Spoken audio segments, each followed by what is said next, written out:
it make a lot of sense to ask him this one question. Who had a better run, Nick Saban at Alabama or Bill Belichick in New England? Howard. Wow. I'm going to say Belichick because it's the NFL. Okay. And we know how difficult it is there to be consistent over time, especially in a salary cap era and free agency era. Now, granted, some would argue, yeah, but he had the one quarterback basically all the time, which is true. There's no doubt about it. And in college, you have the changing rosters very frequently. But when you're in Alabama or any of these great schools, you can basically, in some sense, almost get whoever you want. And so both are incredible runs, absolutely amazing. But I would still go with Belichick only when you look at the number of Super Bowls and you compare it to other great runs that coaches have had and organizations and all that. And, nobody wins. Nobody has ever won, that many in a row unless you go back 70 years. And even those like the 49ers and the Steelers who won 4, but not many others have, won more than 1 or 2. And those two teams I mentioned, the Steelers and the 49ers, was pre-salary cap. So I'd have to go with Belichick by a slight edge. And Howard, when you cover Bill Belichick, aside from all the accolades and what you just mentioned, what was it as one thing other than another that stuck out the most? Was it just the coaching, the knowledge, big game approach, anything in particular that stood out for you covering Bill Belichick? Yeah, I think it was mostly just, as I alluded earlier, just the consistency in terms of here's the program we want.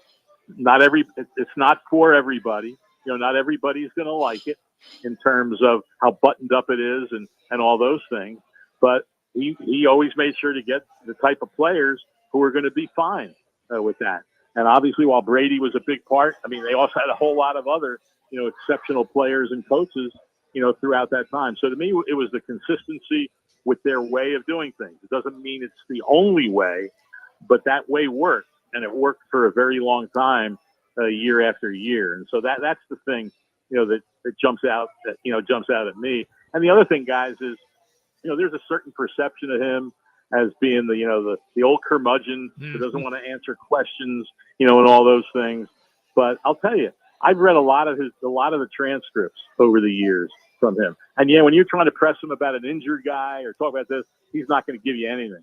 But you ask him a football question or something that, takes some real analysis or, to dig deep, and he'll go on for a minute or two. Yeah. And we'll talk at length about different things.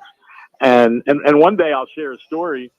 I'll share it quickly here, but an email, an exchange that I had with Bill Belichick about 7 years ago that involved his dad and the Navy and some comments he made when he was asked a question on December 7th one year about, it was on the 75th anniversary of Pearl Harbor. And he went into depth about that and what it meant to our country and all those things. And I sent him an email about it because my dad, like his dad, was in the Navy, and he actually responded to it. That's good stuff. Yeah, it was amazing. One day I'll share the entire thing. It's pretty. I actually went looking for it today, and I found it, and I went back and read it. I said, "Man, this is amazing." Just his answer. And the crazy thing was, real quick, I emailed him on December 7th, and then didn't hear anything. Right, and then all of a sudden, on New Year's Day, which was a Sunday, New Year's Day was the last game of the regular season. They were 13-2 at the time, and so I'm pretty sure they had everything clinched. But I got an email at 6:37 a.m. on New Year's Day with him responding to that email. That's an incredible story. It's pretty amazing. It really is. I've interviewed him a few times, and he was great when he's just one-on-one for interviews. And I echo what you just stated there. My question to you is, have we seen the last of Bill Belichick coaching on the sidelines? I don't think so. I think he wants to keep coaching. The question becomes, will the right situation present itself? And I think that's going to be the question to answer here. Because I don't think I don't think, and a lot of people say, well, he just wants to coach to get Don Shula's record. Well, I don't know. I'm sure he would like to have that. I don't know if he's the type of guy that would just coach just to get a record. I think he loves to coach because he loves the challenge and the competition and putting together a team and trying to be better than the other team every Sunday. But he also knows that it's hard to do, and so it all depends on what teams will be interested. Who runs that team, who is the quarterback, all those things. So I think that could determine it. So I don't cross out the possibility that it might be the end for him, but it like I said, I think it all depends on finding what he feels is because this is not a long-term thing. I mean, the dude's going to be, I think he's 71 or 72, whatever it is. And so, he's not going to coach for that many years after this. So he wants to be sure that those years with, wherever they are, have a really good chance of success. Well, lost in the shuffle today is a guy named Pete Carroll, who they reassigned yesterday, if you want to call it a reassignment.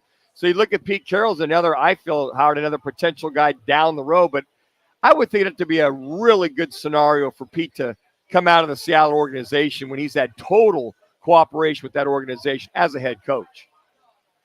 Yeah, no, exactly. And I don't think I think he wants to keep coaching. He has the energy. He obviously has the personality. But once again, it will be, this is one of the weirdest coaching cycles that we've seen in a long time.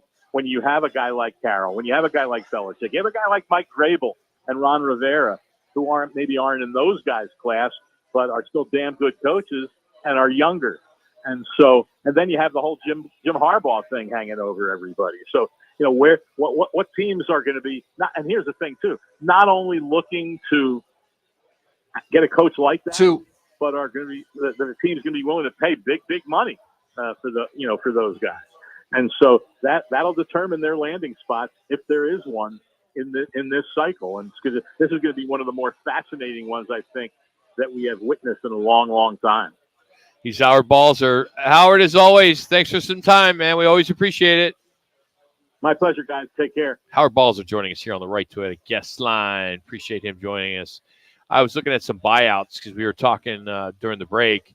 Sark, of course, at Texas, his buyout is 70% of what's left of his contract, and he's about $3-4 million a year. That doesn't include all the bonuses and the signing bonus he had and all that stuff, but 70% of what's left of the contract. Now, the one that's interesting is Dan Lanning.